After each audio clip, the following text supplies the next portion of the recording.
سعود نے اپنی مطلوبہ جگہ پہنچ کر رکشے والے کو کرایہ دے کر فارغ کیا اور تب تک کھڑا رہا جب تک رکشہ اس کی نظروں سے اوجھل نہیں ہو گیا۔ اس نے دائیں بائیں دیکھا اور سڑک کے کنارے کنارے ناپے تولے قدموں سے آگے بڑھنے لگا۔ اسے آج رات ہی میں یہ ضروری کام نمٹانا تھا جو شکیل اسے بھاری معاوضے کے عوض سونپا تھا۔ کام ہوشیاری اور نہایت رازداری سے انجام دینا تھا۔ رات اب نصف سے زیادہ بیت چلی تھی۔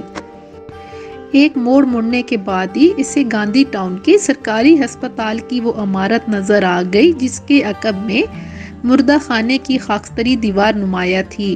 وہ دانستہ عقبی طرف کو آیا تھا، ورنہ سامنے کے رخ پر بھی اگرچہ لوگ کم ہی نظر آتے تھے مگر بہرحال وہاں ایمرجنسی کا شعبہ ہونے کے سبب چند ایک گاڑیوں اور کچھ لوگوں کی آؤت جاؤت ہو جاتی تھی، جبکہ اس طرف مکمل سناٹا تھا۔ مردہ خانے میں داخل ہونے پر اسے عجیب سی بو کا احساس ہوا۔ ایک طرح کی نامعلوم تھرتھری بھی اس پر طاری ہوئی تھی، مگر دوسرے ہی لمحے وہ سیلین زدہ فرش پر چلتا ہوا اندرونی دروازے کے قریب جا پہنچا۔ اس کا خیال تھا کہ اس دروازے پر اسے اپنی فنکاری دکھانا پڑے گی، لیکن یہ دیکھ کر وہ حیران رہ گیا کہ دروازہ محض بھیڑا ہوا تھا، یعنی اندر سے بند نہ تھا۔ اس نے دروازہ مزید کھولا اور اندر داخل ہو گیا۔ اس کے سر پر اچانک قیامت ٹوٹی تھی۔ وہ پل پل کے ہوش حواس کی دنیا سے بیگانہ ہو چکا تھا۔ اس کی آنکھ کھلی تو اسے عجیب سا احساس ہوا۔ اس کے چاروں اطراف کالی بٹ تاریک کے سوا کچھ نہ تھا۔ اس کا حلق خشک ہو چکا تھا اور سر چکرا رہا تھا، ساتھ ہی اسے اپنے سر پر دکھن کا بھی احساس ہوا۔ اس نے سر اٹھایا تو عقدہ کھلا کہ وہ ایک تابوت میں لیٹا ہوا ہے۔ خوف و دہشت کی ایک لہر اس کے پورے وجود میں سرایت کر گئی کہ وہ زندہ تھا اور ایک بند تابوت میں پڑا ہوا تھا۔ دک دک دک اسے اپنا دل جیسے رک رک کر دھڑکتا ہوا محسوس ہونے لگا، یا پھر شاید دل کی دھڑکنیں بے ترتیب ہو چلی تھیں۔ اس نے اپنی گردن سے بھی پسینہ سپولیوں کی طرح بہتے ہوئے محسوس کیا۔ کھٹ کھٹ اس کمرے میں کچھ چل رہا تھا۔ سعود نے دوبارہ سر اٹھایا تو روشنی کا ایک دائرہ رینگتا ہوا دیکھا۔ کسی شخص نے اپنے ہاتھ میں ٹارچ تھامی ہوئی تھی اور وہاں پڑے ہوئے تابوتوں کا جائزہ لے رہا تھا۔ تب بھی سعود کی یادداشت جاگنے لگی اور اسے سب کچھ یاد آنے لگا۔ ابھی چند دن پہلے ہی کی تو بات تھی کہ شکیل کا فون آیا تھا۔ ہاں سعود، کیسے ہو؟ کیا کر رہے ہو آج کل؟ کچھ نہیں یار، تمہارے جیسے یاروں کی ضرورت محسوس ہو رہی ہے، اس نے کہا تھا۔ چلے آؤ پارک میں، شکیل بولا۔ اس وقت رات کے 12 بج رہے ہیں۔ سعود کے لہجے میں مصنوعی حیرت تھی۔ یہ تم کہہ رہے ہو؟ او اچھا، پہنچتا ہوں، اس نے مسکرا کر کہا اور دوسری جانب سے فوراً رابطہ منقطع ہو گیا۔ اس نے ایک ٹیکسی روکی اور اسے پارک چلنے کو کہا۔ 20 منٹ بعد اس نے ٹیکسی کو دانستہ پارک سے چند قدم کے فاصلے پر رکوا دیا، نیچے اترا، ڈرائیور کو کرایہ دیا اور پارک کی جانب چل دیا۔ ہر طرف ہو کا عالم تھا۔ وہ پارک کے اندر داخل ہوا تو ایک سایہ تیزی سے اس کی جانب آیا۔ دونوں ایک سیمنٹ کے بینچ پر جا بیٹھے۔ آج کل تمہیں کوئی کام تو نہیں ہے؟ سائے نے پوچھا۔ نہیں، سعود نے نفی میں سر ہلایا۔ ٹھیک ہے، اب سنو، بڑوں نے ایک کام دیا ہے، آج ہی رات نمٹانا ہے۔ اس طرح کے ارجنٹ کام میں بھاری رسک ہوتا ہے تو ظاہر معاوضہ بھی بھاری۔ اس کی فکر کیوں کرتے ہو؟ سائے نے ٹوکا۔ بڑوں کو بھی اس کا احساس ہے، اسی لیے انہوں نے تمہیں 9 لاکھ دینے کا وعدہ کیا ہے، نصف کام شروع ہونے سے پہلے اور باقی کی ادائیگی بعد میں، سائے نے کہا۔ جو شکیل ہی تھا، وہ حیرت ناک لہجے میں بولا، یہ تو واقعی بہت بڑی رقم ہے۔ اتنی بڑی رقم حاصل کرنے کے لیے تو میں خود کو بھی قتل کر سکتا ہوں۔ کیا یہ کسی بڑے آدمی کا معاملہ ہے؟ مجھے ابھی اس بارے میں کچھ علم نہیں۔ یہ کیسے ہو سکتا ہے؟ سعود نے چونک کر کہا۔ آخر میں اس کا پتہ کیسے لگاؤں گا؟ تمہیں اس کا پتہ لگانے یا اسے شناخت کرنے کی ضرورت یوں بھی نہیں پیش آئے گی کہ تمہیں وقت اور جگہ بتا دی جائے گی۔ اس کے علاوہ ایسی نشانیاں بھی کہ تم اسے شناخت کر لو گے۔ وہ کیا نشانیاں ہیں؟ سعود نے سوال کیا۔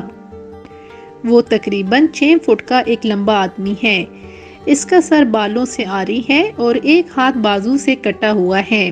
وہ چلتے ہوئے قدرے لنگڑاتا بھی ہے۔ آج رات وہ شہر کے ایک سرکاری ہسپتال کے مردہ خانے کے عقبی حصے میں ملے گا۔ بس تم اسے دیکھتے ہی فوراً گولی مار دینا۔ شکیل نے اس کا شانہ دباتے ہوئے سرگوشی میں کہا۔ لیکن مردہ خانہ کہاں ہے؟ شہر کے مغربی حصے میں ہے، تم وہاں پہنچو گے تو فوراً پتہ لگ جائے گا، شکیل نے کہا۔ اور ہاں، جب تم اسے ٹھکانے لگا دینا تو پھر اس کی تصویر کھینچ لینا تاکہ بڑوں کے سامنے اسے بطور ثبوت پیش کیا جا سکے۔ تم بے غم ہو جاؤ شکیل، سعود نے کہا اور ایڈوانس کی رقم اٹھا کر اپنی جیب میں ڈال لی۔ تھوڑی دیر بعد وہ روانہ ہو گیا۔ سعود ایک چور، اچکا، جال ساز، نقب زن اور کرائے کا قاتل تھا اور آزادانہ کام کرتا تھا۔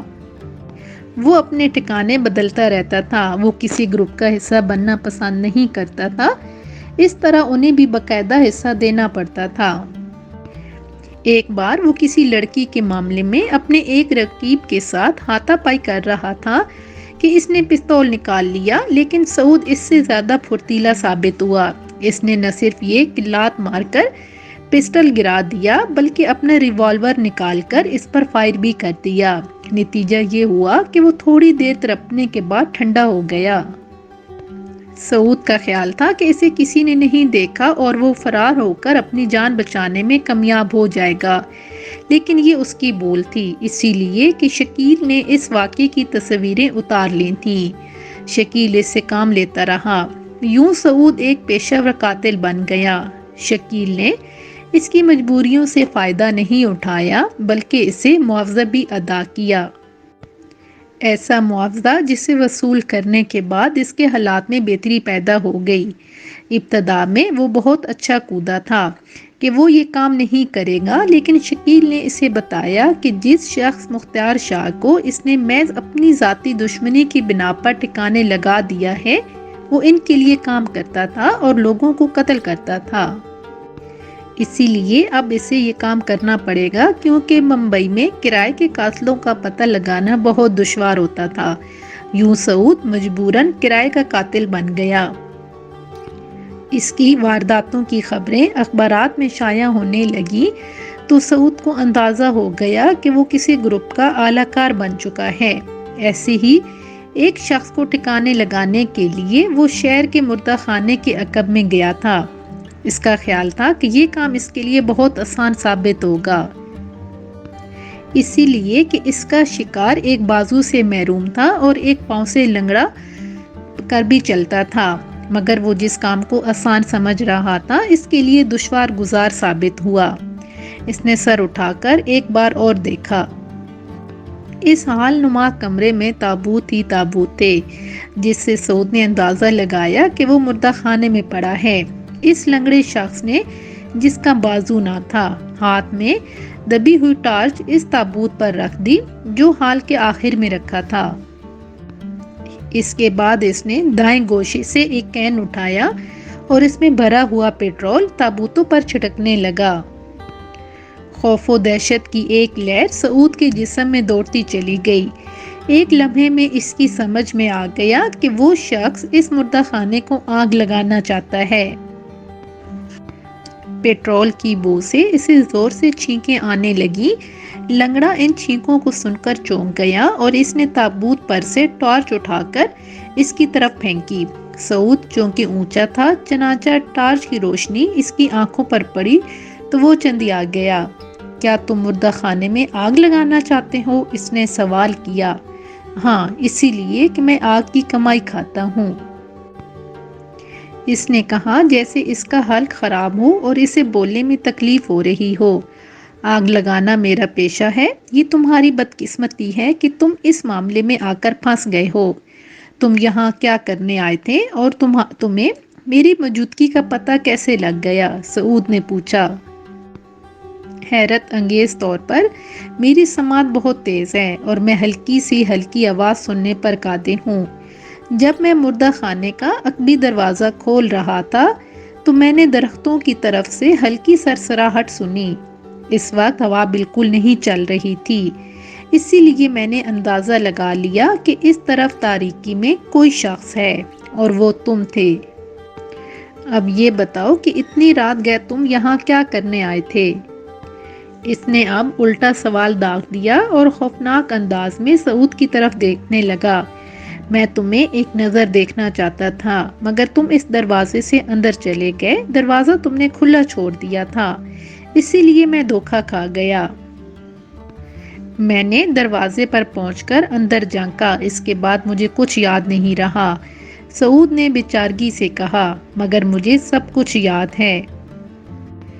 میں ایک ڈنڈا لے کر دروازے کی آڑ میں موجود تھا، تم نے جیسے ہی سر نکالا میں نے اسے تمہاری کھوپڑی پر وار کر دیا، تم اسی وقت بے ہوش ہو گئے۔ وہ بولا، او ہاں ایسی ہی کوئی بات ہوئی ہوگی، سعود نے کرا کر کہا، مگر ایک ہاتھ سے مجھے تابوت میں ڈالنا تمہارے لیے بہت دشوار ثابت ہوا ہوگا، تمہیں کیسے معلوم ہوا کہ میرا ایک ہی ہاتھ ہے؟ اس شخص نے حیرت ظاہر کرتے ہوئے کہا، اسی لیے کہ ابھی جب تم اندر آئے تھے تو تم نے ٹارچ سے اسی حال کا جائزہ لیا۔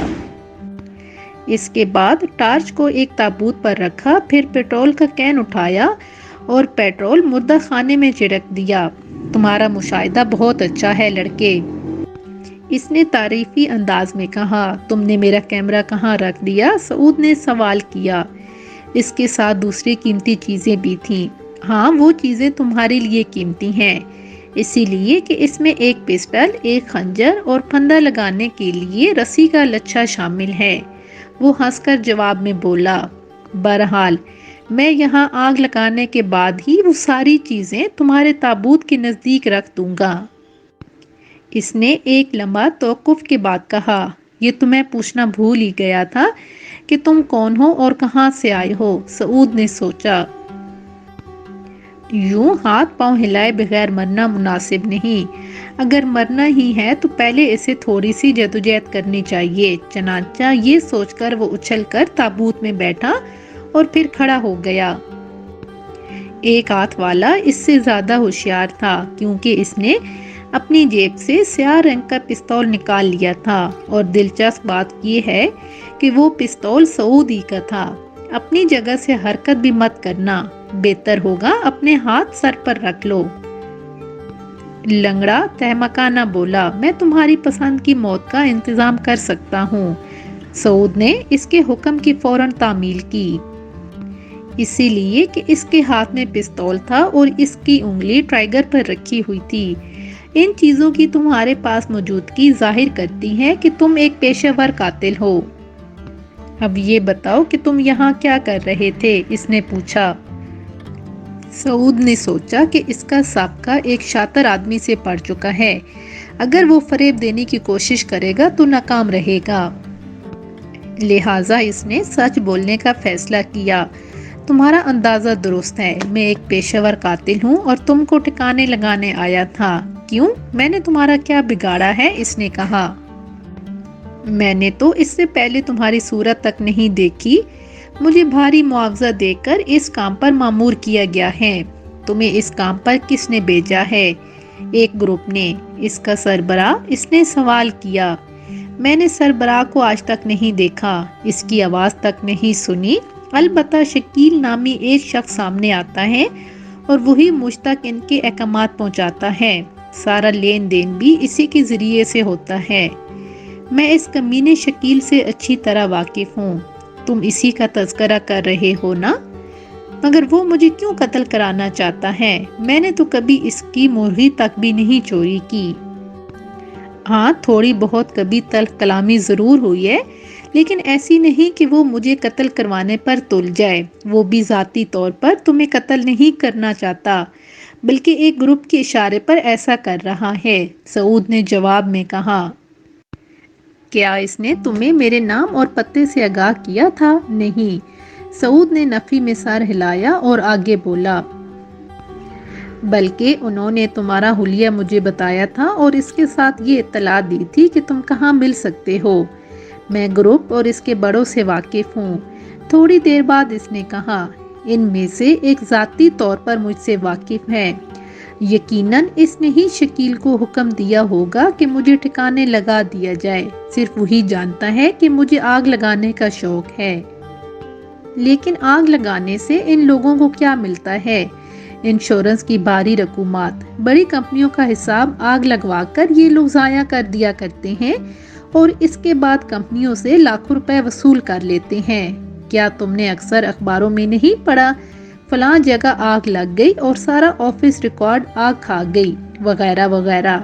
یہ حادثہ نہیں، ایک چال ہوتی ہے، مگر انہوں نے مجھے تمہارے قتل پر مامور کیا تھا تو یہ میرے لیے کوئی تعجب بات نہیں ہے، اسی لیے کہ ایک شخص سے مسلسل کام لینے کے بعد گروپ اسے اپنی راہ سے ہٹا دیتا ہے۔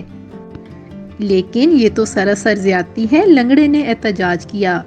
انہیں معلوم ہے کہ اب تم ان کے لیے خطرناک ثابت ہو سکتے ہو، لہٰذا وہ تمہیں ختم کرنا چاہتے ہیں۔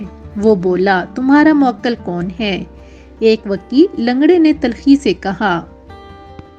انشورنس کمپنی کے کچھ سرویئر اور چند اسٹیٹ ڈیلر بھی اس کے ساتھیوں میں شامل ہیں اور انہوں نے لاکھوں کی جائیداد بنا لی ہے، مگر اس وقت تو صورتحال مختلف ہو چکی ہے۔ اب تم مجھے ہلاک کرنے جا رہے ہو اور پستول کی نال میری طرف اٹھی ہوئی ہے۔ تمہاری موت میری زندگی ہے، اس نے شفقانہ لہجے میں کہا۔ ان خبیثوں کو کیا معلوم کہ راجو یعنی مجھے ہلاک کرنا کتنا دشوار ہے۔ میں تمہیں ہلاک کرنے کے بعد اس مردہ خانے میں آگ لگا دوں گا۔ اس کے بعد میں یہاں سے دلی چلا جاؤں گا، ممکن ہے ملک ہی چھوڑ دوں، لیکن یہ لوگ یہی کہتے رہیں گے کہ میں بھی اسی آگ میں جل کر مر گیا ہوں۔ لیکن میرے 2 بازو ہیں جبکہ تمہارا ایک ہے، اس میں یہ دھوکہ کیسے ہوگا کہ تم ختم ہو چکے ہو؟ سعود بولا، میں اس کا انتظام بھی کر لوں گا۔ راجو بولا، اچھا ہوا تم نے یہ نکتہ مجھے سمجھا دیا۔ سعود نے سمجھ لیا کہ اس کا وقت قریب آ چکا ہے۔ اس نے کہا، اگر میں تمہیں دلی جانے کی اجازت دے دوں تو تمہارے لیے آسانی ہو جائے گی۔ میں گروپ کو یقین دلا دوں گا کہ میرا مشن ناکام رہا اور تم فرار ہو گئے۔ گروپ کا دائرہ کار وسیع ہے، وہ دلی میں بھی مجھے تلاش کر کے ٹھکانے لگا سکتے ہیں، ایک بازو والے نے کہا۔ اس کا نام راگو ہے، ایک بڑا ڈان ہے وہ انڈیا کا۔ اس کا گروہ بہت بڑا ہے، بھارت کی ہر ریاست میں اس کی ایک شاخ ہے۔ ہاں میں بھی اس سے واقف ہوں، سعود نے کہا۔ وہ جرائم کی دنیا میں کالی بلا کہلاتا ہے، وہی مجھے ہدایت دیا کرتا تھا۔ وہ بہت تیز اور جہاں دیدہ ہے، اس کی گرفت میں آیا ہوا شخص اپنا دامن نہیں بچا پاتا۔ صحیح کہہ رہے ہو، اسی لیے کہ انشورنس کمپنیوں کو دھوکہ دینا آسان نہیں ہوتا۔ وہ کوئی واردات کرتے وقت جائیداد کے مالکان کو بھی اپنے ساتھ شامل کر لیتا ہے۔ مثال کے طور پر اس مردہ خانے کا چوکیدار یا ہسپتال کی انتظامیہ بھی اس کے فراڈ میں شامل ہو سکتے ہیں۔ اس کے علاوہ انشورنس کمپنیوں کے افسران بھی اس معاملے میں شریک ہوتے ہیں۔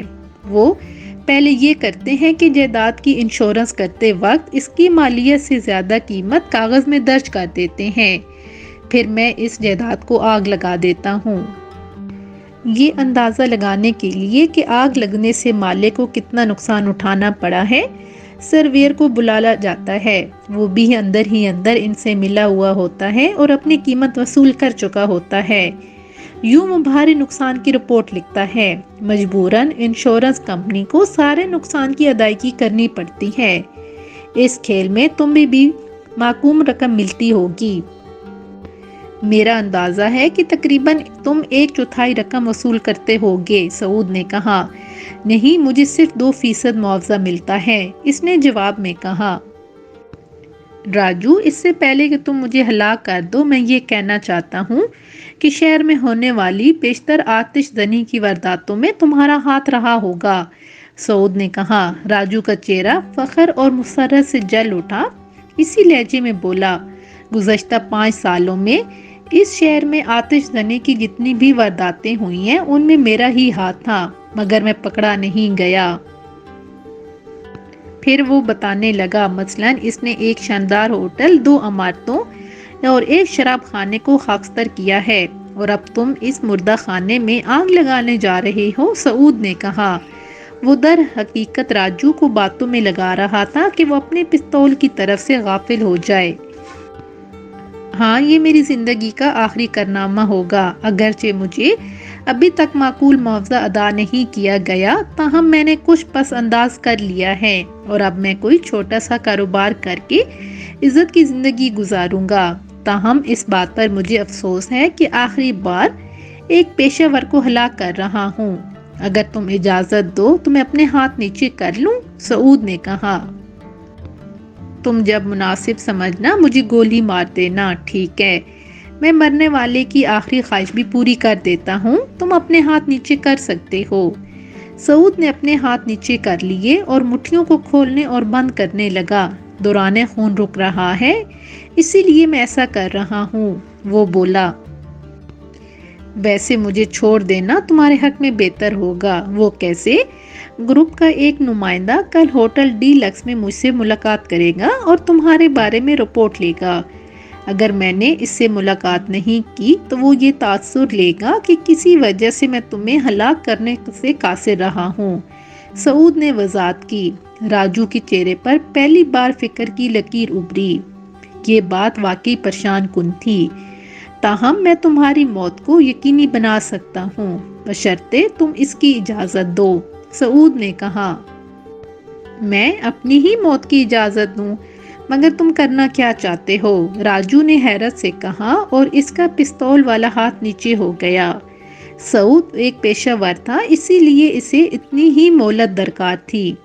چنانچہ اچانک اس نے اپنی ٹانگ چلائی، اس کے جوتے کا اگلا حصہ پستول والے ہاتھ سے ٹکرایا تو پستول راجو کے ہاتھ سے چھوٹ کر دور جا پڑا۔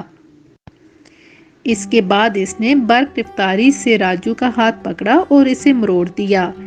وہ ان اچانک پے در پے حملوں کے لیے تیار نہیں تھا، لہٰذا ایک تابوت پر اوندے منہ گر گیا۔ سعود نے پھرتی سے اپنا خنجر اٹھایا اور چاہتا تھا کہ اس کی گردن میں پیوست کر دے، لیکن تب تک راجو بھی اپنے حواسوں میں آ چکا تھا اور اس نے اپنی وہ ٹانگ چلائی جس میں لنگ نہ تھا۔ وہ ٹانگ سعود کے پہلو میں اس زور سے لگی کہ وہ اپنا توازن برقرار نہ رکھ سکا۔ حالانکہ وہ ایک پروفیشنل آدمی تھا، لیکن یہاں محض اپنے اوور کانفیڈنس سے مار کھا گیا۔ سیانے سچ ہی کہتے ہیں کہ کبھی بھی دشمن کو کمزور نہیں سمجھنا چاہیے۔ وہ تابوت سے نیچے گرا تو خنجر بھی اس کے ہاتھوں سے چھوٹ کر دور جا پڑا۔ یوں خنجر اور پستول تو ایسے نازک اور سنگین وقت میں تلاشنا فضول اور خطرناک بھی تھا، اسی لیے اس نے یہی مناسب جانا کہ اس سے پہلے اس کو ہوشیار لنگڑے اور ٹنڈے سے ہاتھوں سے ہی نمٹا جائے۔ اسی وقت تک لنگڑے کو بھی اپنی انہی کمزوریوں اور سعود کی زور آوریوں کا اندازہ ہو چکا تھا۔ اس نے بھی چلاک کی چلی اور اس پر دوبارہ کوئی ضرب لگانے کا رسک لیے بغیر نزدیک پڑے ڈنڈے کی جانب لپکا تھا۔ وہ جیسے ہی اپنے ایک ہاتھ سے ڈنڈا اٹھانے کے لیے جھکا، سعود اس پر چھلانگ لگا چکا تھا، مگر لنگڑے پر بھی سعود سے زیادہ ہی کچھ جنون سوار تھا۔ وہ تڑپ کر اس کی گرفت سے دور ہوا اور اس نے سنبھالا لیتے ہی اٹھ کر کھڑے ہونے کی کوشش کرتے ہوئے سعود کو اپنے دائیں کندھے کی زوردار ضرب رسید کر ڈالی۔ سعود ایک بار پھر لڑکھڑایا، لہٰذا ٹھوکر کی ضرب کو سہتے ہی وہ اس کے عقب میں لپکا جو اب ڈنڈا اٹھانے کے لیے جھک چکا تھا، لیکن جیسے ہی سعود اس کے نزدیک پہنچا، لنگڑے نے وہیں سے ہی ہاتھ گھما کر ڈنڈا ہوا میں لہرا دیا۔ اگلے ہی لمحے سعود کے حلق سے چیخ خارج ہو گئی۔ لنگڑے کے ایک ہاتھ سے گھمائے ہوئے ڈنڈے نے اس کے شانے کی تواضع کر ڈالی تھی۔ ادھر لنگڑا بھی حرکت کرتا اس کی جانب بڑھا اور ایک بار پھر ڈنڈا پوری قوت سے گھما کر سعود کو دے مارنا چاہا تھا، مگر اب سعود بھی چونکنا اور ہوشیار ہو چکا تھا۔ اس نے شانے کے در کو بھی سہ لیا اور ڈنڈی کی دوسری ضرب سے بچنے کے لیے اس نے پھرتی کے ساتھ یوں جھکا دی کہ لنگڑے کا ڈنڈے والا ہاتھ ہوا میں ہی گم کر رہ گیا، جس کے نتیجے میں اب وہ اپنا توازن کھو بیٹھا اور اپنے ہی زور پر گھوم کر فرش پر آ رہا۔ سعود نے لپک کر قریب پڑا ہوا خنجر اٹھا لیا۔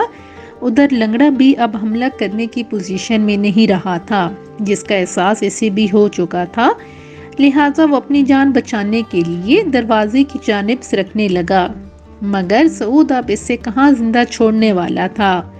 وہ گویا موت بن کر اس کے سر پر پہنچ گیا۔ سعود نے آگے بڑھ کر اپنے ہاتھ میں پکڑا ہوا خنجر اس کی گردن میں پیوست کر دیا۔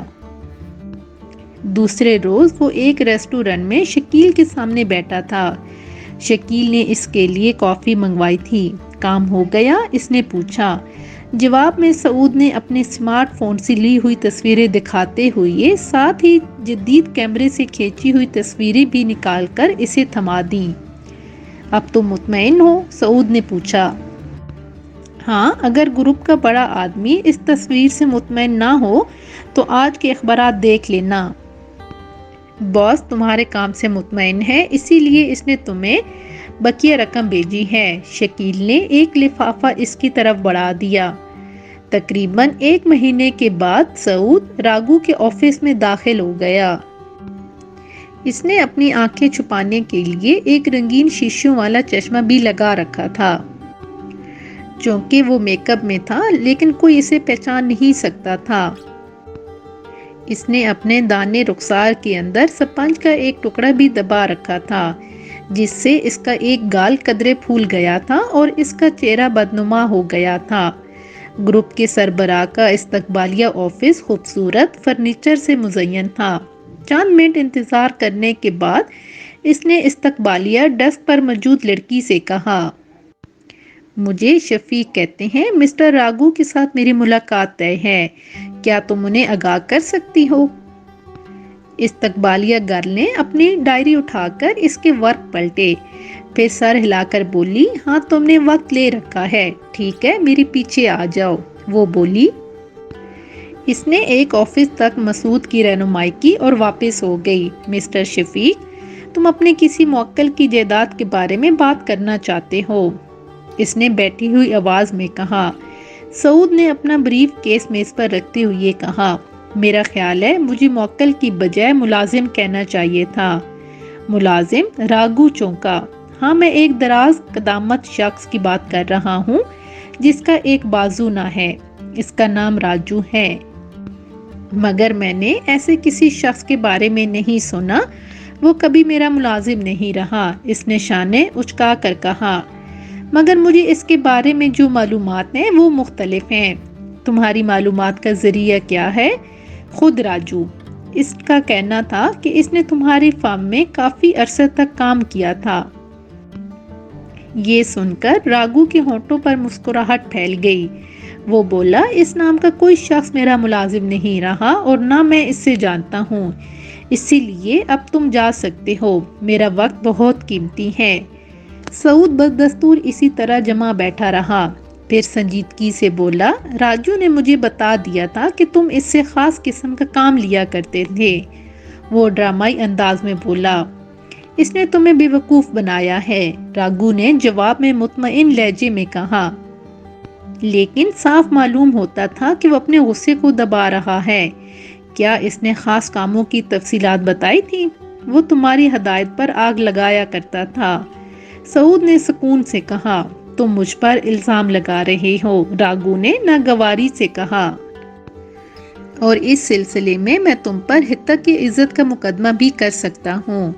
مجھے معلوم ہے کہ میں کیا کہہ رہا ہوں، سعود نے کہا، مگر اپنی رقم کی وصولی کا کوئی اور ذریعہ بھی تو نہیں ہے؟ کیسی رقم؟ بات دراصل یہ ہے، اس نے مجھ سے بھاری رقم بطور قرض لی تھی۔ ابتدا میں نے انکار کر دیا تھا، لیکن پھر اس نے معقول ضمانت پیش کی تو میں نے اسے رقم دی۔ یقیناً اس نے میرا حوالہ دیا ہوگا اور کہا ہوگا کہ وہ میری فرم میں کام کرتا ہے، راگو نے غرا کر کہا۔ ہاں، اس کا کہنا تھا کہ وہ ایک پیشہ ور شخص ہے، اگر اس کی زندگی کو کچھ ہو جائے تو میں تم سے رابطہ کر لوں۔ 1 ماہ پہلے وہ مردہ خانے میں جل کر ہلاک ہو گیا ہے۔ یہ خبر تم نے بھی یقیناً اخبارات میں پڑھ لی ہوگی۔ ہاں، راگو نے آہستہ سے کہا۔ اگر وہ زندہ رہتا تو یقیناً میرا قرضہ ادا کر دیتا۔ سعود بولا، اسی لیے کہ تم اسے 2% دیتے تھے، مگر وہ اوپر سے بھی رقم بنا لیتا تھا۔ 2 منٹ کے اندر اندر میرے آفس سے نکلے، نہیں تو میں تمہیں یہاں سے نکلوا کر باہر پھینکوا دوں گا۔ راگو نے غصے میں کہا، ممکن ہے پولیس کو بلا لوں۔ تمہارا موبائل دائیں جانب رکھا ہے، اگر تم اس معاملے میں پولیس کو ڈالنا چاہتے ہو تو مجھے خوشی ہوگی۔ سعود نے کہا، معلوم نہیں تم کیا بکواس کر رہے ہو۔ ایک ایسا شخص جو مر چکا ہے، اس کے بیان کو بنیاد بنا کر تم عدالت میں کچھ نہیں کہہ سکتے۔ راگو بولا، تم شاید احمقوں کی جنت میں رہتے ہو۔ راجو نے مجھے تمہارے بارے میں جو کچھ بتایا تھا تم اس پر پورے اتر رہے ہو۔ سعود نے اس کی طرف گھورتے ہوئے کہا اور آگے بولا، بہرحال مجھے اب تمہارے پارٹنر سے رابطہ قائم کرنا پڑے گا۔ پارٹنر سے کیا مراد ہے؟ ہاں، چند انشورنس سرویئر جن میں ظہیر، مادو لال اور ڈی سوزا شامل ہیں، مجھے ان سے رابطہ قائم کرنا ہے۔ سعود نے اپنے پتے پھینکتے ہوئے کہا، ان سے بات کر کے کیا کرو گے؟ تمہارے پاس کوئی ٹھوس ثبوت تو ہے نہیں۔ میں 3 قسم کے لوگوں کے پاس جاؤں گا۔ پہلے وہ افسران جن کی بیمہ کمپنیوں کو تم نے نقصان پہنچایا ہے، دوسری پولیس اور تیسری اخبارات، اور اس سے پہلے میں تمہاری مافیائی گروہ کے لوگوں کے پاس جاؤں گا۔ اگر انہوں نے مجھ پر توجہ نہ دی اور میری بات غور سے نہ سنی تو ان لوگوں کے پاس جن کا تذکرہ میں نے کیا ہے، یہاں سعود نے توقف کے بعد پھر آگے بولا، اس کے پاس جاننے سے مجھے کوئی فائدہ نہیں ہوگا، البتہ تمہیں نقصان پہنچے گا۔ سعود نے تڑپ کر پتہ پھینکا، غالباً تمہیں معلوم نہیں ہے کہ بلا ثبوت ایسی باتیں کرنا جرم ہے۔ راگو اب بکھلائے ہوئے لہجے میں بولا، میرے پاس کافی ثبوت ہیں۔ سعود نے کہا اور بریف کیس کھولا۔ اندر سے اس نے ٹیپ ریکارڈ نکال کر میز پر رکھ دیا، پھر گویا ہوا، میں نے جو کچھ بھی کہا ہے وہ مجھ سے راجو نے بھی کہا ہے اور اس کا بیان ٹیپ کی شکل میں موجود ہے۔ ممکن ہے عدالت اور پولیس اس ٹیپ کو سامنے رکھ کر کوئی کارروائی نہ کرے، لیکن اخبارات کے ہاتھوں ایک اچھا مشغلہ آ جائے گا، وہ ہر روز ایک نئی کہانیاں بتائیں گے۔ اوکے، ٹیپ ریکارڈ آن کرو تاکہ راجو کی آواز میں سن سکوں۔